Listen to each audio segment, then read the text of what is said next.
thank you for coming along. We'll fire things up. Sean's going to liven things on the internet. We're good to go. All right. Thank you. My name is Warwick. And we've got two sign language interpreters here tonight, Wenda and Fran, who will go through this presentation with me. I've got about 51 slides to go through. And the good news is I'll read every single word on every single slide. Not. I'm going to skip through quite a lot of them pretty quick. Can you all hear me okay at the back there? Sweet? Great. Okay. This will take about an hour, depending on how many questions we get. I do want to keep it pretty cash. I've been doing this a long time, and I work with lots of councils, so the things I say to you are the things that I say to all of the councils that I work with. And my language is pretty colloquial. So these guys might have fun keeping up with what I say, but it's all part of the deal, and we'll try and keep it a little bit entertaining. Alrighty-o.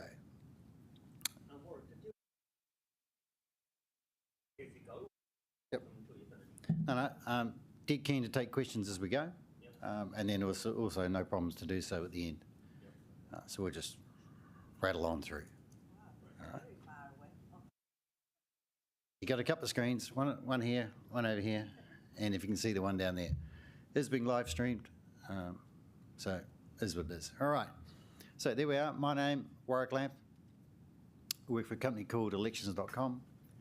Jennifer Parker is the in-house staff member who is the Deputy Electoral Officer. Jennifer's on leave this week, and her 2IC is Sean Johnson over here. So Sean is the man who knows all about the elections in-house here tonight. And these are all the things that I do and all the councils that I work for. So we're electoral officer for 39 councils and process the votes for a further 46 who have an in-house electoral officer. I've been doing this since 1986, so that makes me a bit old. Dealt with lots of people, lots of candidates, lots of elections, which I think gives me a pretty good bullshit radar. All right? So that means when I'm dealing with people and candidates, I want people to be straight up with me, because you're going to get a straight bat back. I do lots of elections all the time, a couple of hundred a year for all sorts of different organisations, doctors, lawyers, teachers, accountants, school board of trustee elections, which are about to start, universities, iwi elections, unions, anything. The council elections we do are the only election we do that are entirely postal. Most of our stuff is postal and online or online only. I live in Tauranga. Our office is in Christchurch, which is where all our voting papers go to for all our councils across the country. Okay, what's local government all about? And what's the deliberate mistake I've made on that slide? Chocolate fish up here. Too slow, same photo twice. Rightio, council. It is a complex business. Lots of different pieces of legislation that govern councils. 41 specific pieces of legislation just for the council, and then another 60 odd that mention councils, local government in them. And those are the high level things that, that councils do.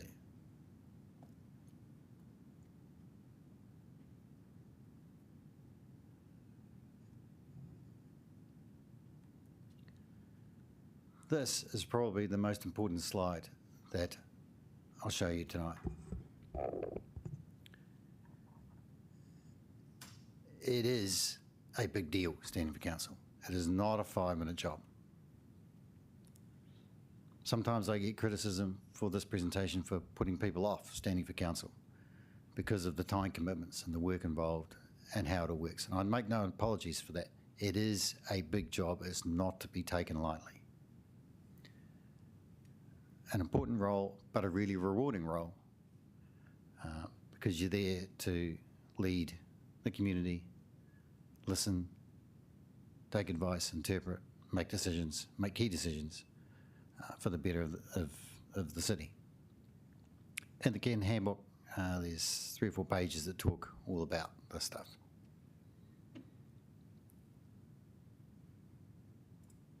Happy with that? So as an elected member, these are the high-level things that you do.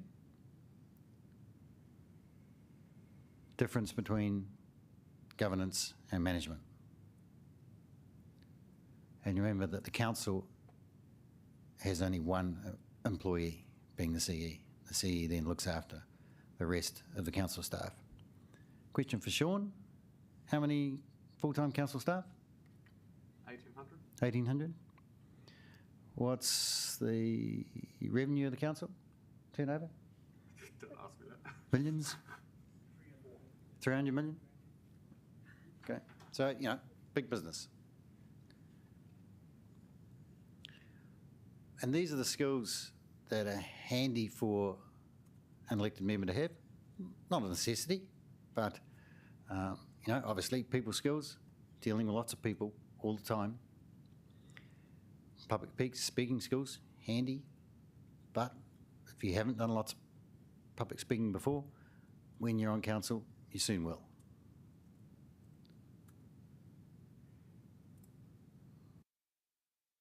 Councillors think district-wide.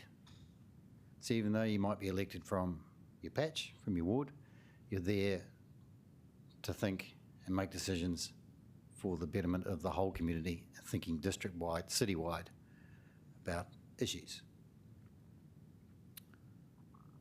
Any questions on those?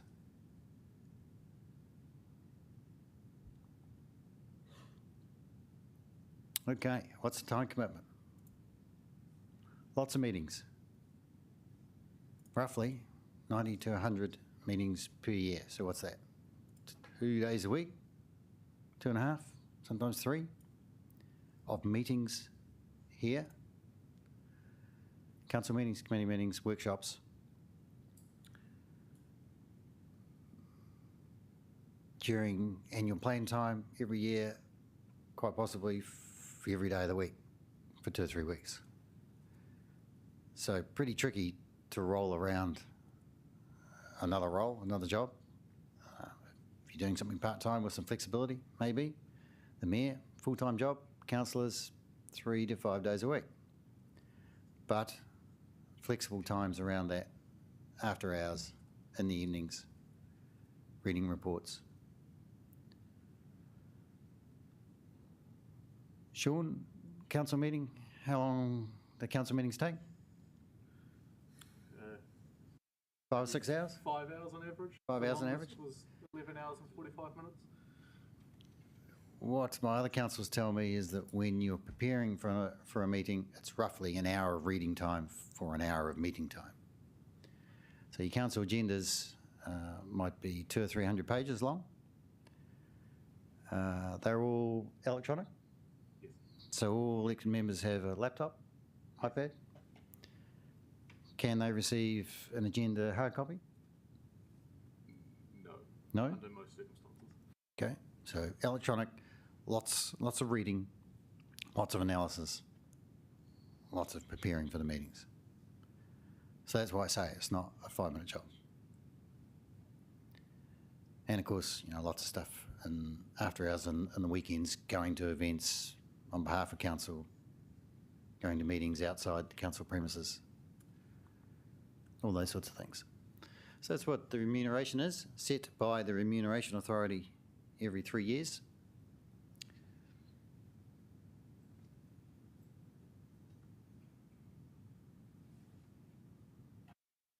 Paid fortnightly. Any questions?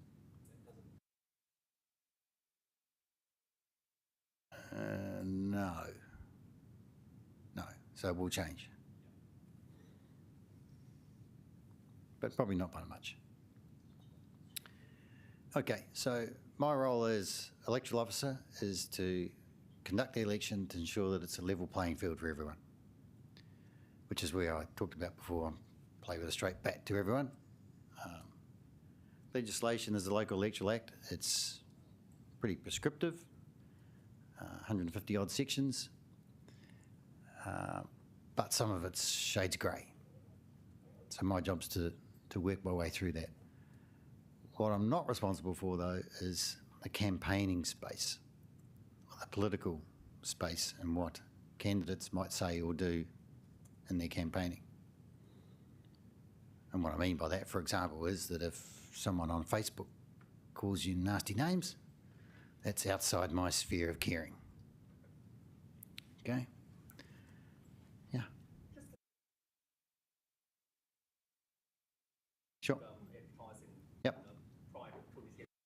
Yep. It seems to me. So Yeah. do you Yeah. any Yeah, good question. The issue of the signs, you know, I've been all over the media with this. It turned out that council's hoardings policy is 16 years old.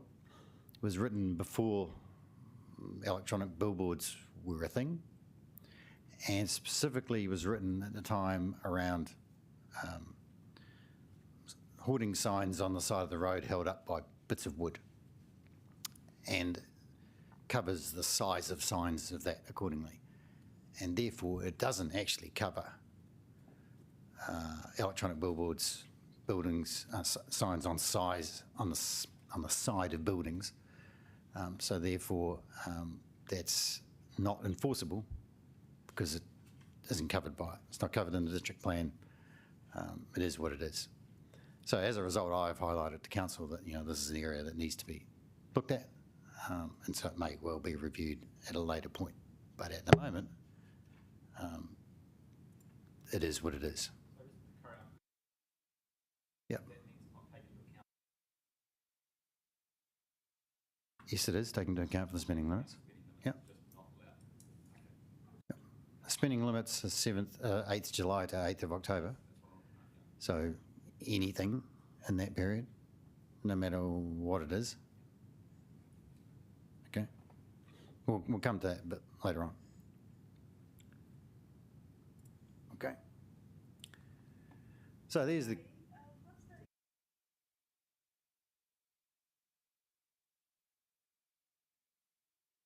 Yep, I'll come to that a bit later. There's a few examples I'll talk to you about. So here's the key dates in the candidate handbook. Of course, nominations have now opened, close midday, Friday, 12th of August, not 12:01. You'll hear me say this many times. Please do not leave putting your nominations in till the last minute. Signs, so hoarding signs held up by bits of wood on the side of the road can go up on the 27th of August and not before.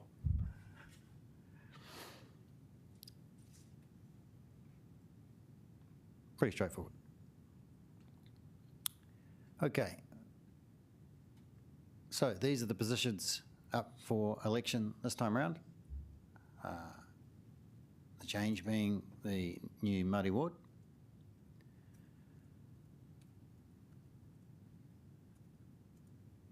Anybody spot the deliberate typo in there? It's not the Waikato Regional Council, though, is it? Greater Wellington Regional Council, Wellington constituency, and the Porirotara constituency. And all candidates' names are in random order. So that means in every voting paper, the order is different. So even within your household, the order of candidates will be different. Okay, printed on the fly, randomly generated. Fifteen councillors, 6 wards.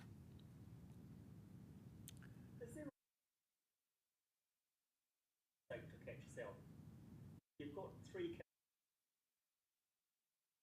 animals, there's 2 animals, there's 3. Well spotted. Thank you. This is a It is a test. There's a test afterwards. There's a test. All right. So as I said, nominations closed 12 noon. So when you're doing your nominations, please don't bring them in with 10 minutes to go. If you do, and you don't have time to get it fixed if there's something wrong, your nominator's not on the roll, and you can't get it done by midday, not a candidate. So please make sure you give us enough time to check and make sure that all the documentation is correct prior to 12 noon on midday.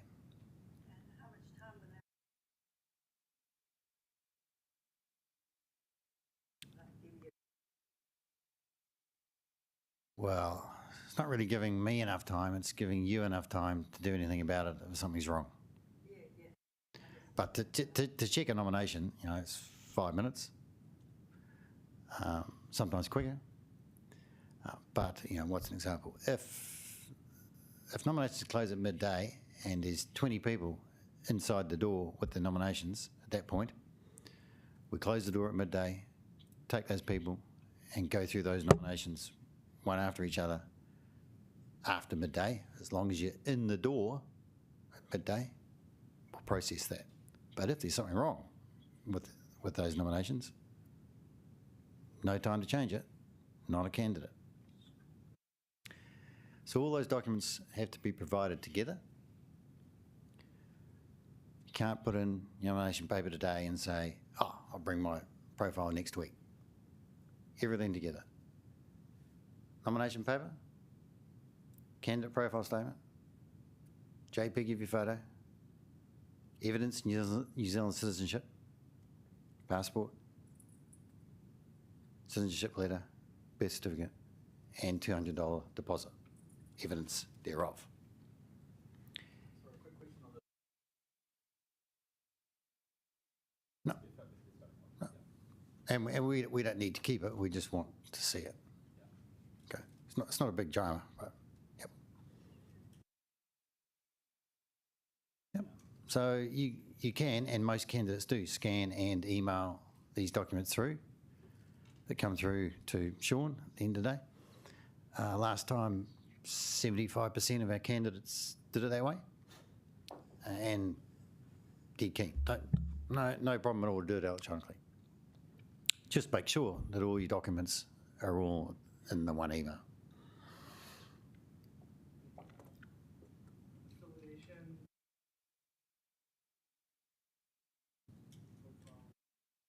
Correct, I'll come to that in a minute. Yeah. If you are doing your deposit online, we'll want to see evidence of that transaction so you can turn the transaction receipt into a PDF and print it out or attach it, or take a screenshot of it so that we can see that the transaction's gone through to then track it in the council's bank account. Can you Sure. at the office here? Yes, you can, pay when you bring it in. Yeah. Remember that the nomination paper is a public document. Anyone can look at it. So the details, your details and your nominators and seconders' details are in the public domain. So it may pay to mention that to your nominator and seconder that the details will be publicly available. After the close of nominations, we produce a candidate contact list, put it up on council's website with all of your contact details. If there are some parts of your contact details that you don't want in the public domain, then you can redact that at the time of putting in your nomination just by letting us know, and we won't put that in the candidate contact list if you don't want it. Can use your commonly used name. Doesn't have to be your official name. Like I've got a candidate in up north whose name is Paul.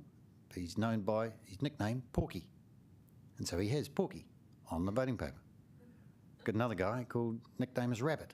That's what he has on the voting paper. No problem. That's what you're known by. That's what you can have. Edward, Ted, just whatever you're known by. But you can't have titles on the voting paper. The OM, NZs and all those things, or a degree. You can have a party affiliation, and I'll show you some examples of this shortly. Party affiliation these days, it's not really a party affiliation, it's more a tagline, slogan. Although you can have, the political parties of Labour, National, New Zealand First, No problems with those. I just want to see a letter from the political party saying that you have approval for that endorsement if you're going to use a political party's name. But to have your own one, no problem, and can be pretty much anything. I'll show you some examples shortly. On the nomination paper, you do have to state if you are standing in other elections. So if you're standing for the mayor and for the ward, then on each nomination paper you'd say you're standing for the other one. You can stand for the mayor, for the ward and the community board, no problem, $200 every time. But, okay, quite common. You also have to state where your principal place of residence is in the area or not. You know, you don't have to live in the area that you stand. You don't have to live in Wellington to stand. You can live in Auckland and stand here, no problem. You just have to say that your principal place of residence is in or is not in the area that you're standing. And I'll show you an example of this shortly. Because GW's nominations go to GW's office, and Hatmana, which is in the northern part of the city, northern ward, goes to Hart City Council. There is an example of a voting paper from Tauranga City in 2016. The reason for that is really nothing other than the format of the the format of the names of the candidates, and then underneath them, the party affiliations. Like more democracy, less bureaucracy. Slogan, tagline, energy and efficiency. Independent or nothing at all. You don't have to have anything. Pretty much anything you like.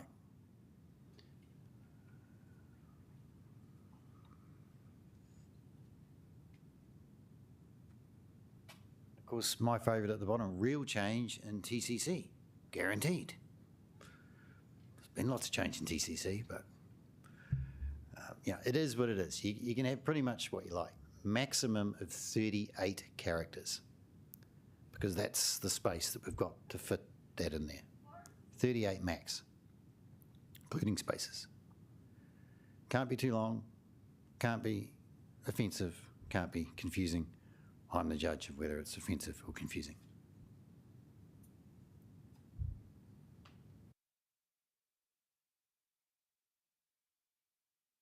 No. No, it's got to be words. Okay, so there's the nomination paper on the table over the back, and then on the back side of the nomination paper, the section there where it tells you how to email it in, which eventually comes through to Sean, and the details of the bank account details to pay the deposit online.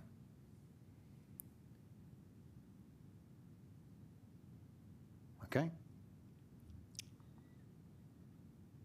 So, just to recap, got to be a New Zealand citizen on the parliamentary electoral roll somewhere in the country. Doesn't have to be here. Doesn't have to be in the ward you're standing in. But your nominator and seconder have to live in the area that you're standing for. So if you're standing in a ward, nominator and seconder, got to be on the roll in the ward. Same with the committee board.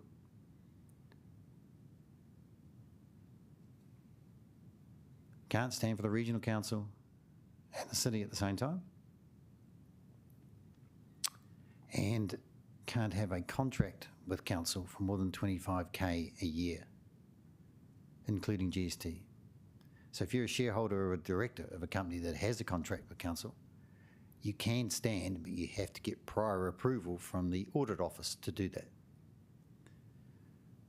Quite easy to do, but a bit of a process to do that. If you go to oag.govt.nz, there's a truckload of information on there about that.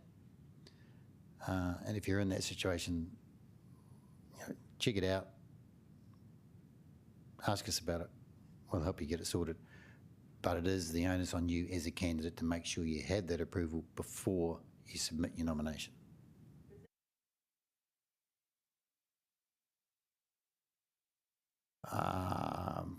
Calendar year. So I guess, yeah.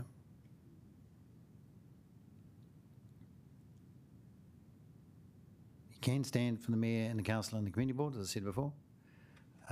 You can stand for the Māori ward if you're non-Māori, and vice versa. Just your nominator and seconder. If you're standing for the Māori ward, nominator and seconder got to be on the Māori roll.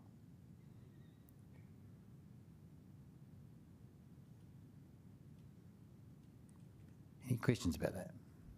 Yeah.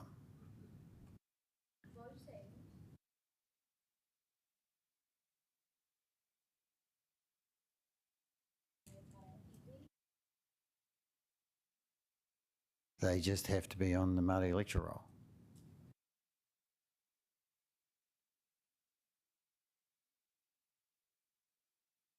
No, just on the electoral with the electoral commission. I'm not certain of the details of how they determine that, but it is what it is. So can you change your mind? Not really. You can change your mind up till the close of nominations. So before nominations close, you put in your nomination tomorrow and then come back next week and go, oh, changed my mind. No problem. After the close of nominations, too late. Unless you can provide me with a medical certificate to say that you are medically incapable of carrying out the role if you were elected. It does happen. I had a lady last time who had a stroke the day the nominations closed. So her medical team provided me with a medical certificate a week later to say she couldn't carry out the role if she was elected. Took her out. Does happen. Just the same as it happens that sometimes people pass away during the voting period. Is what it is. These requirements match what it is for the parliamentary elections. Okay, profile statements.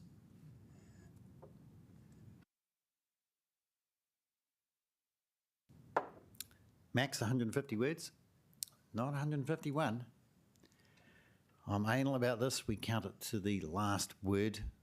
Please make sure it's no more than 150 max.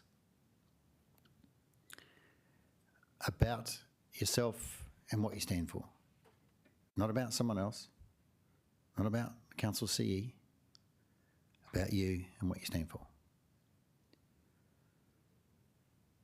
Keen on it electronically, so in a Word doc or typed into the body of the email. We don't want to have to retype someone's handwritten profile. Recipe for disaster. So please don't give us a handwritten one. Best endeavours, but if we make a mistake, don't complain. If you give me something that's 154, 155 words, I'll have a crack at it and see if I could get it into 150 by doing the I am to I'm, I have to I've, Wellington City Council to WCC, those sorts of things. If I can, great, we move on. If I can't, I'll send it back to you and say, give me another one, please. And quickly, because we've got a really quick printing deadline after the close nominations. It's not my role to investigate what you might say about yourself in your profile. If you tell porkies about yourself, that's your issue, not mine. But you can include, degrees or qualifications or all those things, or titles, in your 150 words. Details put down Yep. phone number. Yep, you can put your Facebook link in the profile. Just be careful with that though, because the profile booklet is produced in print and also electronically on Council's website, where the link could be hyperlinked from. And if it is long enough that it wraps around onto a second line, then it will break the link and you click on it and it won't work. So the maximum number of characters in the one line, I think, is 60, set out in the Canada handbook. So be careful that the link doesn't go beyond that. Photos, keen on photos, colour, taken in the last 12 months. not your photo from 3 years ago or 20. We check this. If it's not a reasonable likeness, we'll send it back to you. Photo of yourself, not with dark sunglasses on, or a cap, hats, pets, no one a parrot on your shoulder, no cats, not photoshopped, no other people, no trees, just a nice, simple, clear-cut, head and shoulders shot of yourself. Can be professionally taken as long as it's within the last 12 months. Now, what you use in your campaign, on your signs, you can use any photo you like. That doesn't need to be in the last 12 months. You can use a photo from 20 years ago. You can Photoshop it as much as you like.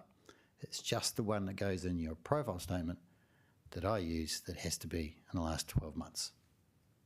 Okay? Common sense? I like to say common sense about election stuff, but quite often in elections, common sense goes out the window. It is what it is. Dating site. Yeah, that's right. A high-res photo, you can take it on a phone or something. It's generally 300 DPI. DPI means dots per inch. Don't stress about that. It's just a high-res photo, but I don't want you to take a photo off your Facebook page, which is at 72 DPI, really low-res, and when we print that, it comes out all fuzzy. You look like a fuzzy bear. You won't want that. We won't want that. So a decent resolution photo, please. We'll check this, and if it is too low res, we'll come back to you. No.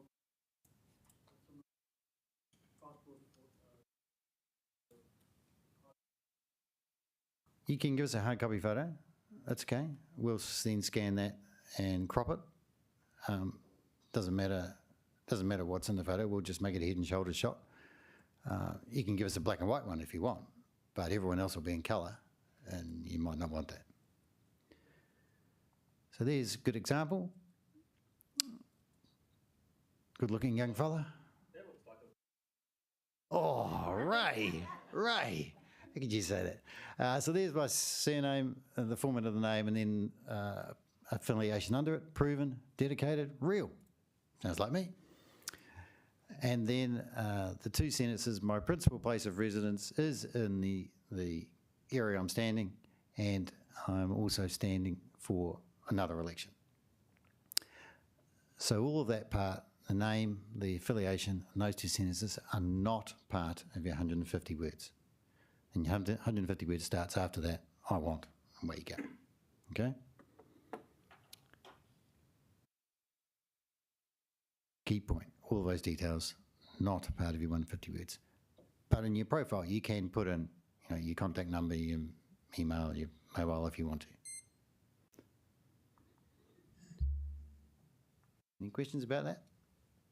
So that's the format. 2 on a page, printed in a DLE size booklet, goes in a normal envelope.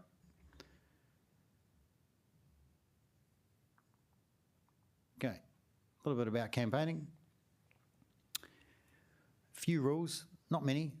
Generally in campaigning space, I said before, you can do and say whatever you like, but no campaigning in the council chambers or on council premises. So you can't rock up to a council meeting here, sit in the public gallery while it's being live streamed and whip out a vote for me sign. Nor can an elected member come and sit around the table wearing a vote for me t-shirt or a cap.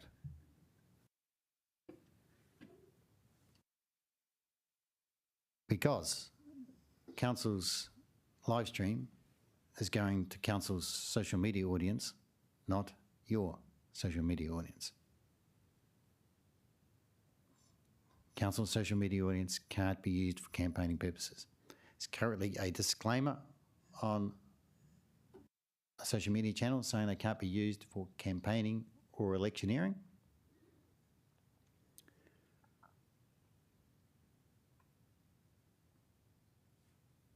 Any comments that are there about campaigning or other candidates are deleted, and if someone continued to post comments, they would be blocked. At a council, blocked 3 people yesterday for doing that sort of stuff. Please don't go there. council's social media audience, not a candidate's. Any piece of campaign material, every piece, any piece campaign material has to have that authorisation on it that says authorised by candidate's name or their agent and contact details. It used to be physical address. Legislation's just changed on the 1st of July. Previously it had to be a physical address. Now no longer, can be mobile, email, PO box, private bag. Just has to have that words authorised by name, something. Yep.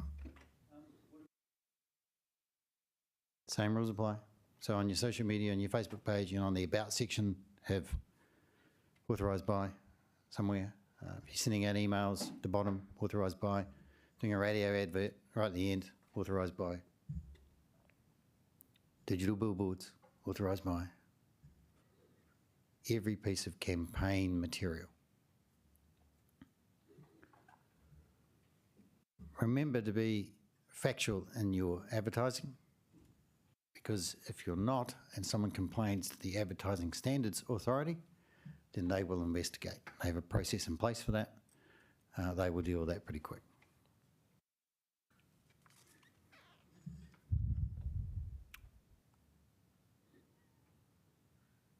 Social media? Just go back a step, right? Yep, sure.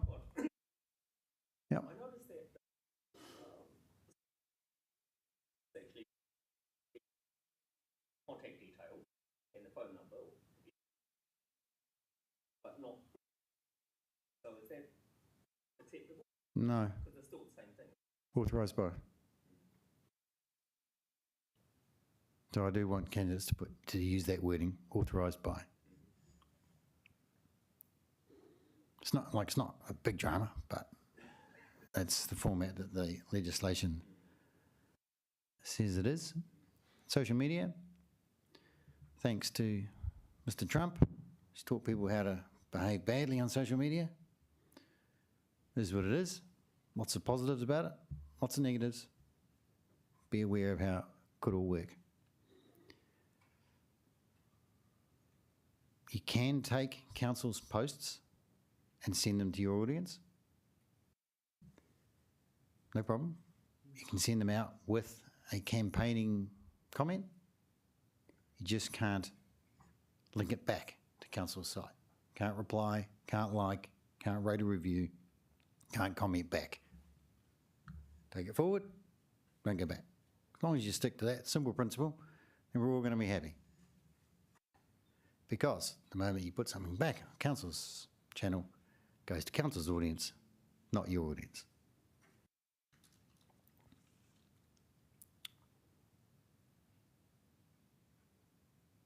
Happy with that? Common sense. So therefore, those are the things that we don't want you to do.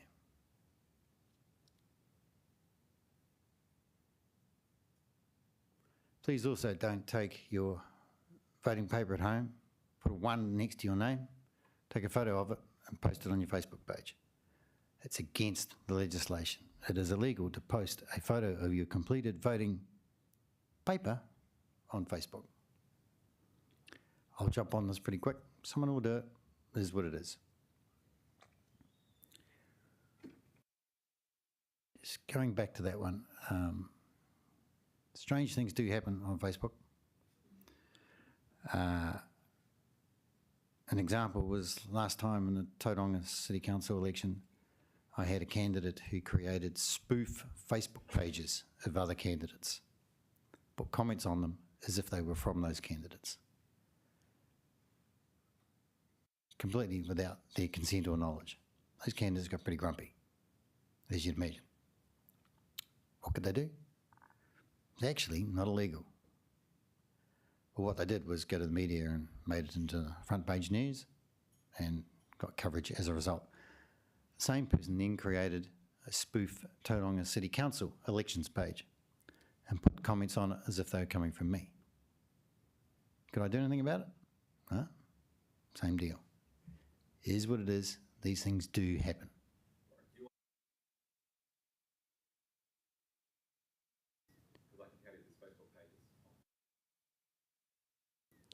Sure. Yep. Yep. True. Yeah, no, not really. It's really hard. I got some legal advice at the time, which was, you can pursue it, but costly, time-consuming. Where's it going to lead? It is what it is. So all I'm saying is these things happen. Don't be surprised if they do. Okay, any questions about that?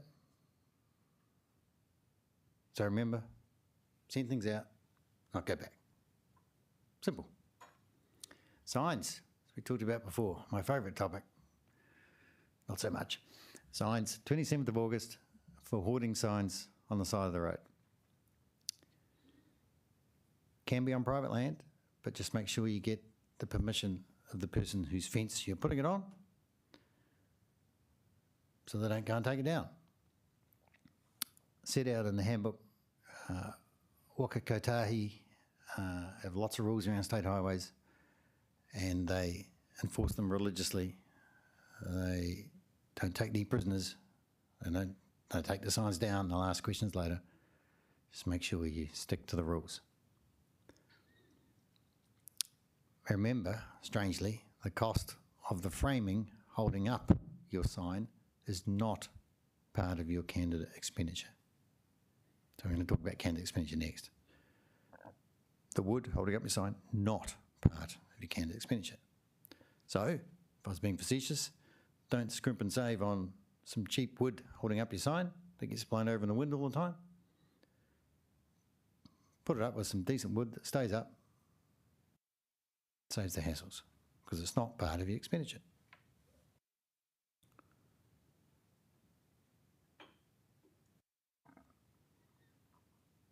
Okay, donations, expenses. Tricky part of the legislation. So with donations first, you've got to record all donations that you receive. All donations that you receive, even if you received it a year ago for your campaign. Someone's giving you some money for your campaign, you have to record it on your donations and expenses return that you give to me after the election, then goes on Council's website for 7 years. Public document, public domain, anyone can look at those documents and see the donations that you've received.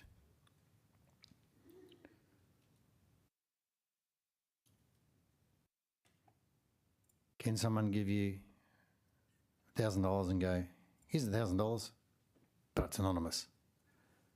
No. If you know who it's from, or you can work out who it's from, then you have to record that. The old Kim.com John Banks rule. You can't accept an anonymous donation if you know who it's from.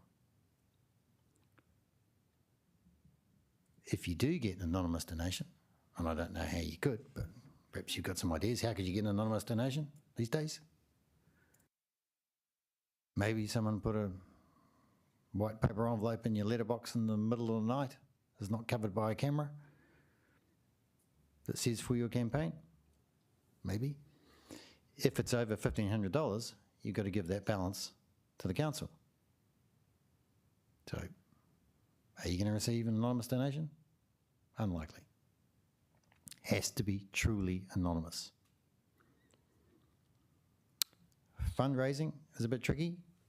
Sites like Give a Little, Pledge Me, those guys, they don't provide fundraising for candidates because they don't meet the disclosure requirements of the legislation, because they can't tell you who has given you the money. So the same with, raffle tickets or fundraisers.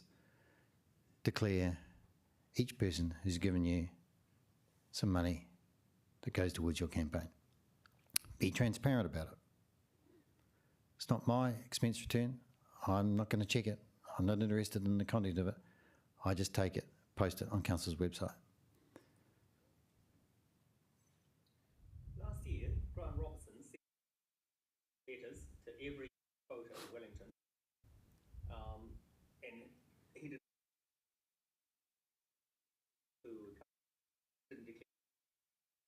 is that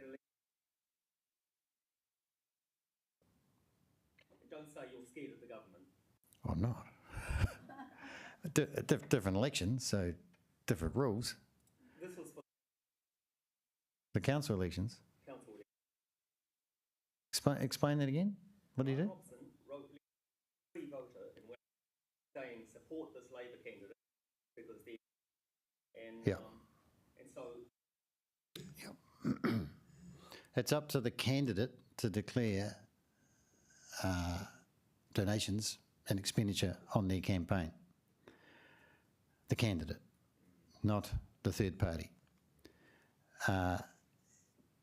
Shades of grey in there that if the candidate isn't involved in that campaign and doesn't know about it and therefore doesn't approve it, then it's not part of their campaign. So there has to be an evidence of proof there that the candidate is aware of that, knows of it, and therefore should be imparted their expenditure, or not. how can the candidate not be a candidate and assigned If they didn't know it was happening and they weren't involved in the preparation of it and knew nothing about it, it is what it is. is that believable?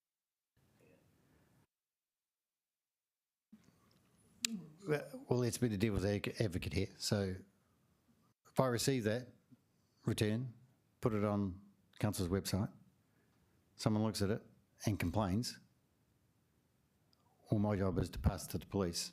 The police will investigate and look at it. This is what it is. Okay, but it happens. I'll send it in to Sure. and make a complaint about it. Yep. If the candidate doesn't disclose that on their expense and donations return, sure, that's what it's for. So that's why I say, this is the candidate's return. Candidates need to be transparent about this. It is what it is. It's in the public domain. And maybe you don't have to accept a donation. And there's many examples where a candidate has accepted a donation that has then turned out to be, as an example, from a property developer who's bought an item to council during the next term, for which that elected member then may not be able to partake in a discussion about that because they've got a conflict, because it was declared in the donations return. So just be mindful of that does happen when someone's offering you a donation. Might be completely innocent at the time, but could it come back and bite later? Maybe. If one is involved, nothing to do with the Wellington.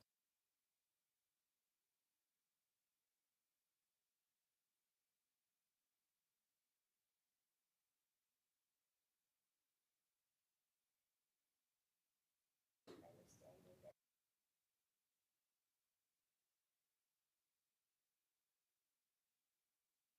How do those lines? Tricky. Shades grey. At the end of the day, as I said before, it's the candidate's expense return. So the candidate has to be certain that the things that they put in there or don't put in there are transparent. And as I said, whatever is included in there goes on the council's website, someone can look at it, make a complaint, pass to the police. So it is what it is. And it depends on the relationship between the candidate and that group, or how that works, as to whether that is part of that campaign or not. It probably doesn't answer the question, but it is what it is. So say, for example, campaign, are you standing?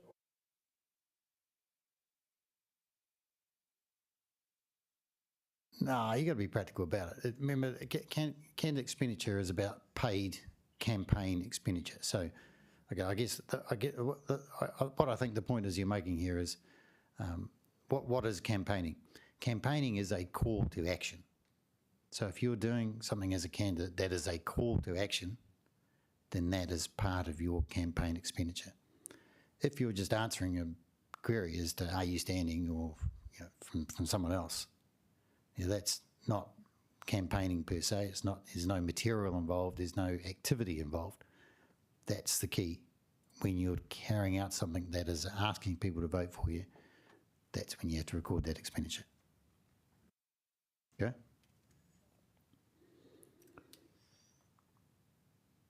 So these are the maximum amounts, including GST, that candidate can spend on their campaign.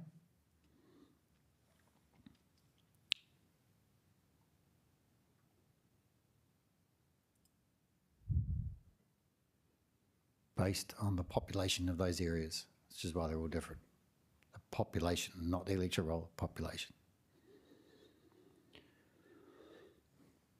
So as I mentioned, activity from the 8th of July to the 8th of October. As an example, and this is happened many times before, someone could put a great big full page ad in the Dom Post on the 7th of July, outside the period, not part of the candidate expenditure, because the Dom Post daily paper life cycle 1 day. Outside. On the 8th of July, inside has to be recorded. It's when the activity occurs, not necessarily when you pay for it. The activity is in the 3 months, then the cost attributed to that activity goes in your candidate expense return. All right. Yeah. Just a quick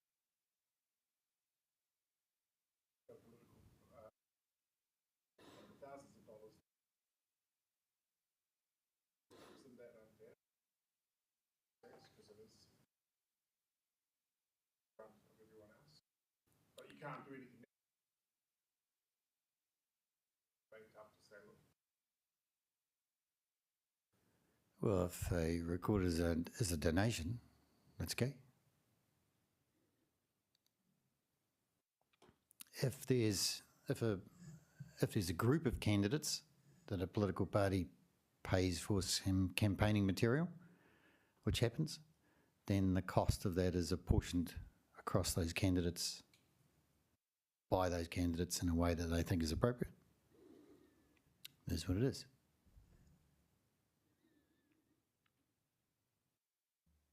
You then get your deposit back if you get more than 25% of the votes of the lowest successful candidate in that election. Under STVs, 25% of the votes at the last iteration, which is pretty easy to work out in the calculation. So, coming back to the comment before about offences, there are a few things to think about. You can meet someone for a coffee downtown and say, here, my shout, I'll get this. But you can't say, my shout, if you vote for me. That's treating. Can't go to the pub with your mates and go, I'll get this round. Sweet, we've got it, no problems. If you vote for me. That is against the legislation.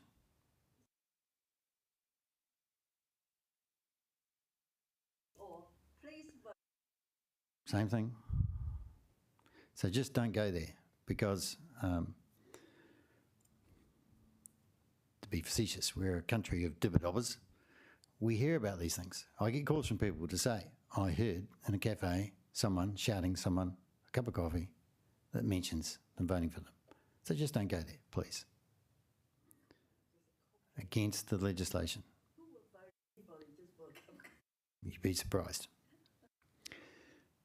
You can have a campaign meeting to get people to come along and listen to your campaign launch and provide them tea and bickies afterwards, no problem, like we have here. Can't provide alcohol. Against the legislation.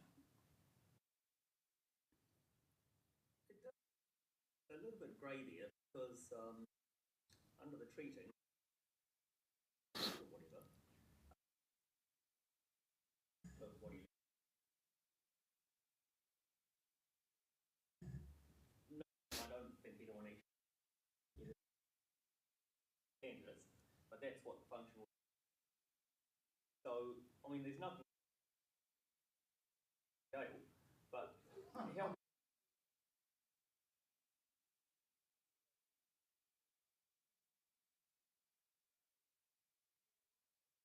like what Warwick was saying. No. And you keep. But it seems to me that these large parties. Not really. Yes, but if someone complains about it, I pass to the police will investigate.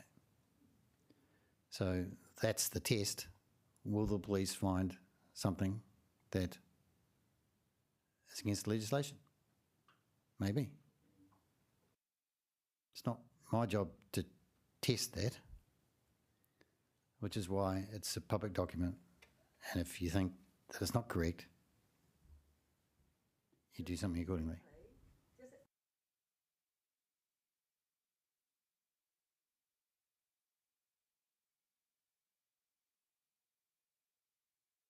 About this person, so I spend my own money and hold a person. He's great. There's nothing illegal in that.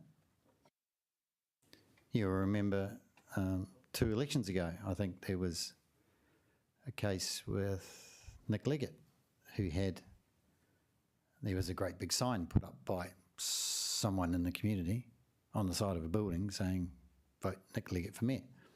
Not part of his campaign, no one that he knew about, just some person who decided that's what they wanted to do with their own money to support what he was doing.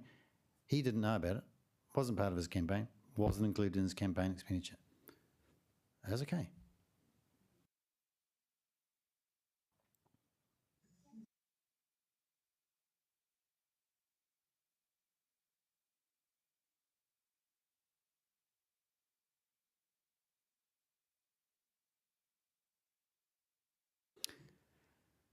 I'm not sure about that specific clause, but this is more directed at, what's an example?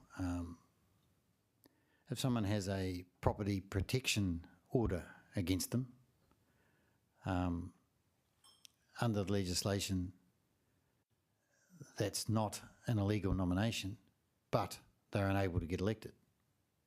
So someone could stand with a protection order in place. So that's one of those protection orders where you get where someone's not capable of looking after their financial affairs. They could stand, but not get elected. What this is referring to is if someone is entirely illegal in their nomination.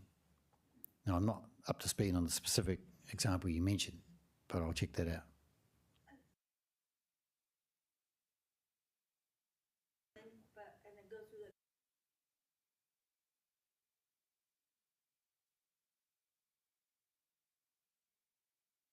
Does that ever happen? Not that I'm aware of. I'm not sure about that though.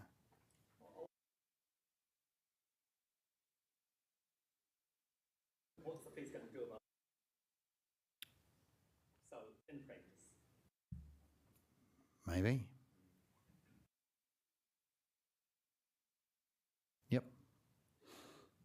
You can't also give away a pen, pad, fridge magnet, something of value.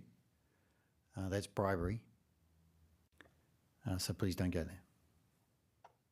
Something of value that can be used for the purpose other than the campaign.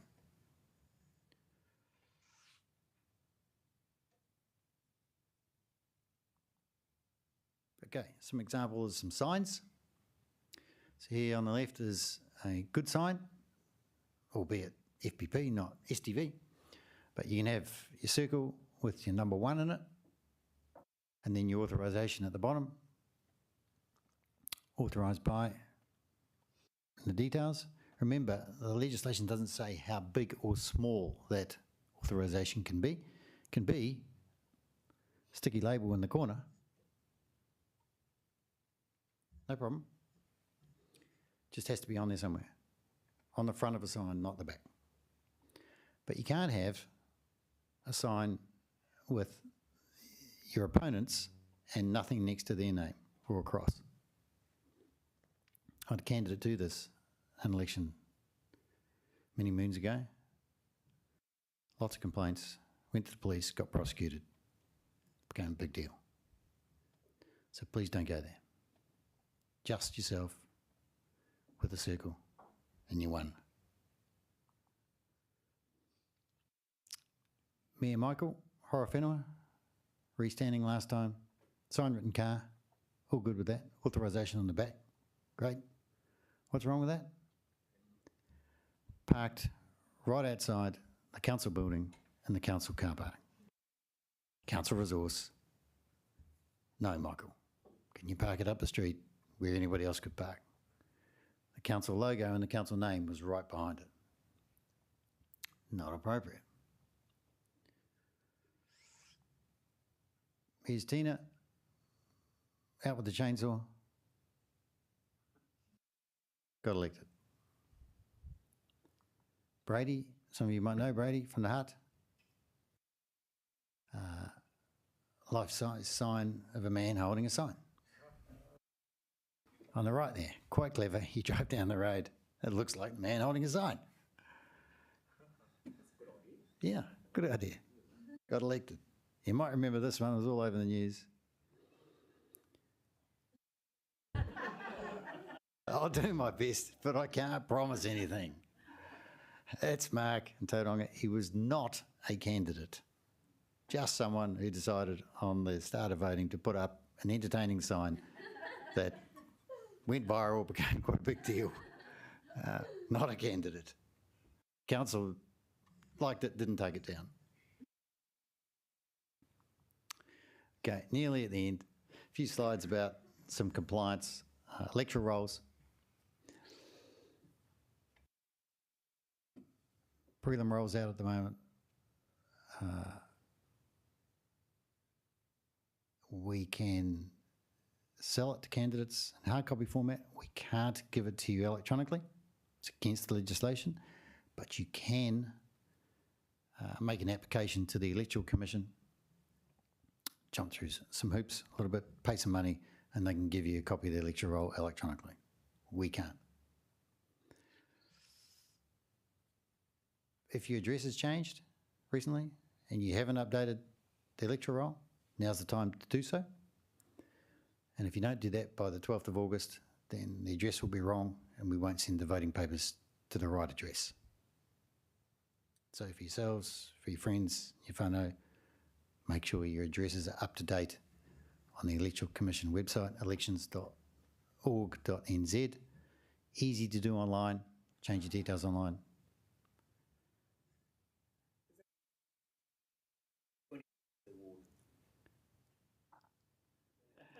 That's all right. It should be 200 for the full roll as well. 200 for the full roll? Yeah. It's a cost recovery thing, but it is what it is. Your address and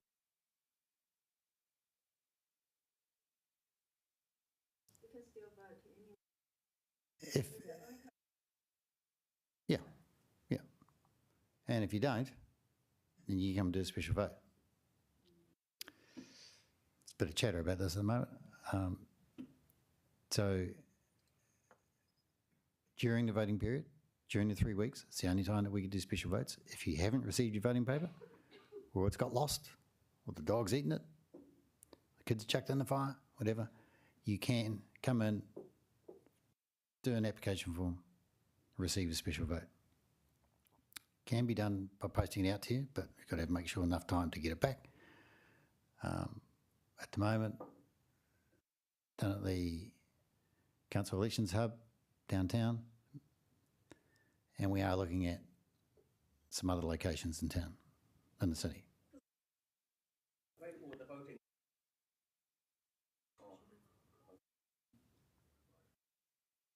Were you looking? I got a typo on there, have I? Yeah. Deliberate, almost. Yep. So in that respect, where does everybody know where their local post box is? Easy to find? They do still exist? Yep. Okay. We are going to do a bit more this time around. We're putting in place orange bins. So like your wheelie bin at home, bright orange, road code orange. We are putting those bins in approximately 40 locations around the city. that we're working out at the moment. That will be much more visible than the postboxes, street receivers, official words. So for people to put those in and get their votes back. There'll be one at the train station like there was last time, but at key locations around the city. More on that later once we sort them out, and we'll advertise it appropriately at the time. Okay. And then on election day, we'll hit the button, produce the results mid-afternoon, send them to the council team, and they will then hop on the phone and ring everyone. And then after that, we'll pop it up on council's website. And then 3 or 4 days later, after the special votes have been processed, produce the final result, like we did last time, which was close, you may recall, and then had that recount application. That didn't end up in the recount because the judge determined that 60 votes was 60 votes. But close is close. Does happen.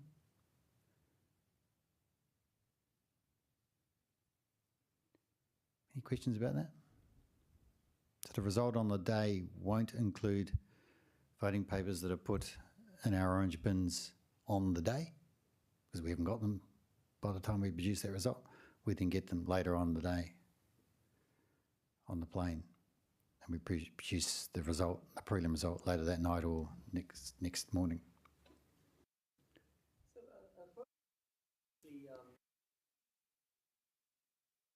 they all get? It will get sent to our processing centre in Christchurch.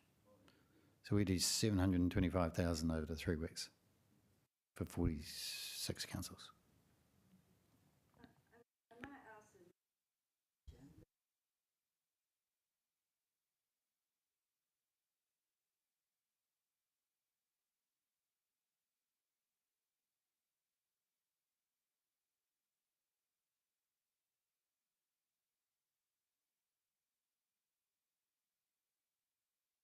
You know, is that explain to the voters?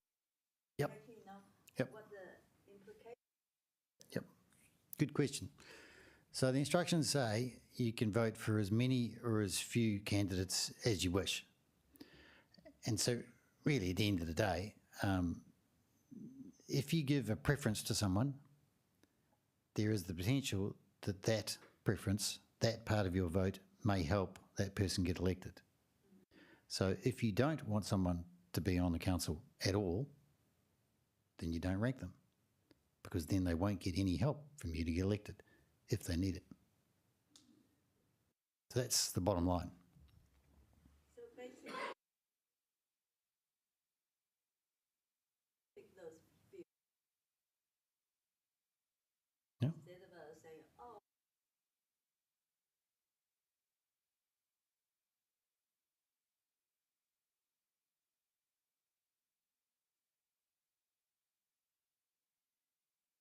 I can't tell people how to vote, but what's the best way? Well, the best way to actually to guarantee that. I don't know. personal choice, and I'll give you the stats, you know, is approximate, but roughly 10% of people rank one candidate, and roughly 10% rank all the candidates, and the rest are in the middle. You know, it depends on the number of vacancies, but that's sort of how it works. But it just comes back to you can rank as few or as many as you wish. The moment you give someone a preference, part of your vote may help them get elected. Okay? So after the results, Council CE then calls the inaugural meeting. Sean, has that date been set for that meeting yet? I believe it's the 26th of October. 26th of October, so the Wednesday after Labor Day. A swearing in ceremony, quite a big deal. A ceremony, a bit of pomp and ceremony. Cool thing to be a part of, friends and family there. An exciting time. New council, where they go.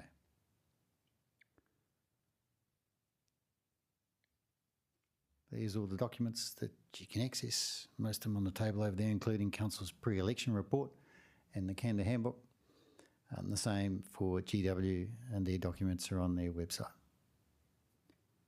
I'm also the Electoral Officer for GW, so if you've got any questions about that, then you can have a chat to me as well.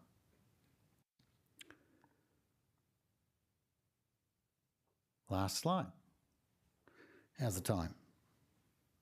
Oh, yeah, just over an hour. Anything goes. Campaigning, pretty much anything goes. Election day, no online voting. Good luck. So that's it from me for the official part of my slides. Keen to have a chat, take any questions if you like. Please make sure you go away with all your questions answered. Ray. To run for council. Does that information actually go onto the council website immediately, or registration period? Or No, so if you came in tomorrow with your nomination paper and Sean checked it and verified it, then at the end of the day, Sean would fill in a spreadsheet that goes to our office that auto-populates our webpage. So those details will go up at the end of each day. Thank you. No worries. Thank you. Thank you for coming, everyone. So yeah, each day they are updated. Is that been done before? I don't actually do it. I think so. The council will also put them up on their website in addition to our website. You can go to our website, elections.com, and you can see all the councils we work for with all of the nominations linked. And then some councils will also do their own by posting up to their own webpage, which is what Wellington does. Yeah, because I've had inquiries from, I'd like to see, Sure. and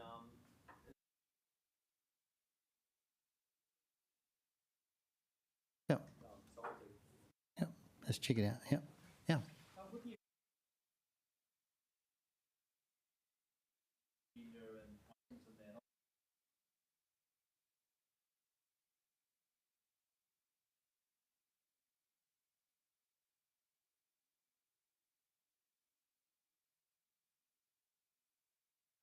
Query it prior to the meeting?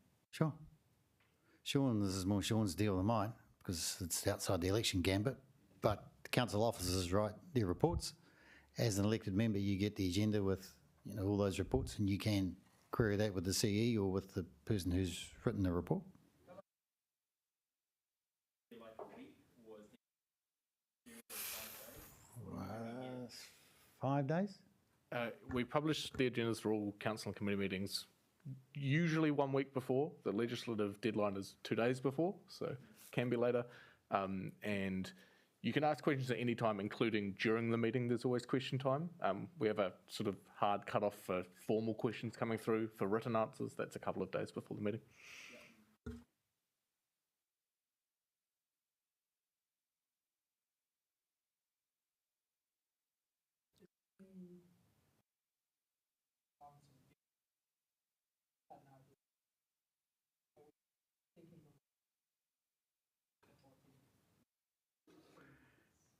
Yeah, so we are looking at locations around the city where we will put our orange bins. It'll be equitable across the city as to where they are, because it has to be the same for everyone. The council's looking at those locations at the moment, but it will be a wide spread to make sure that it's easy for everyone to access. Yeah, it might be supermarkets, it might be four squares, it might be libraries, it'll be lots of different places.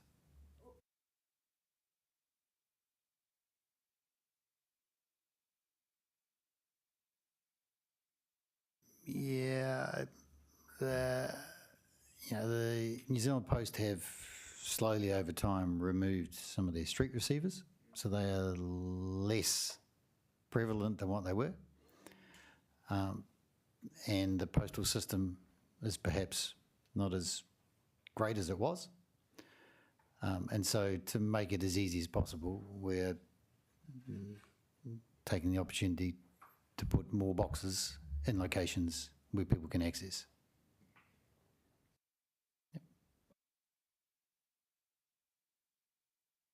But if we what we'd like to see. You can put that in your profile statement. It can be about yourself, what you stand for, and your vision for the city. That's okay.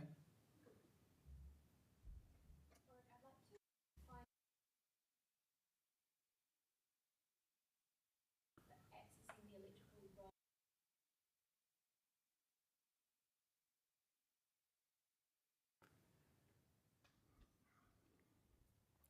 The electoral roll is governed by the Electoral Act 1991, not the Local Electoral Act, so a different piece of legislation. And that governs the Electoral Commission as to how they can make that roll available. It's not available online, but it can be provided to candidates on an individual basis by registering as a candidate with the Electoral Commission and paying a $512 fee to gain access to it electronically. But even there's Yep. a chance they might say,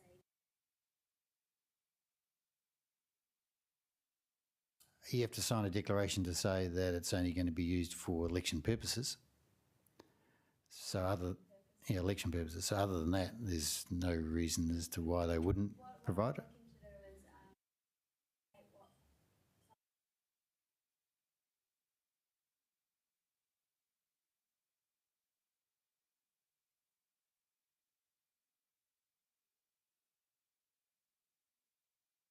were able to vote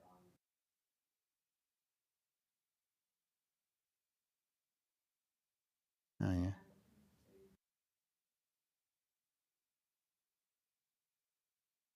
Yeah, that's a question for the Electoral Commission. It's not something I know anything about.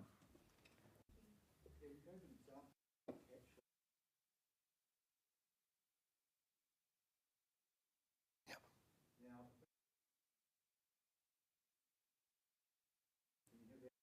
Yep. Yep. So you can have independent.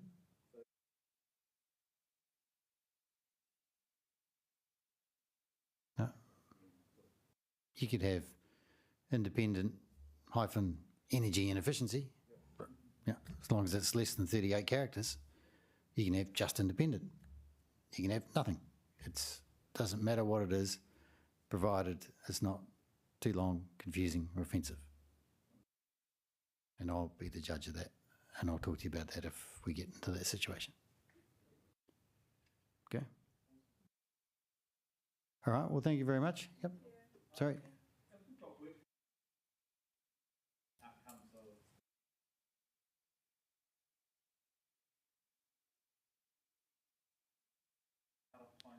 Can we put it with a caveat to say that we'll get?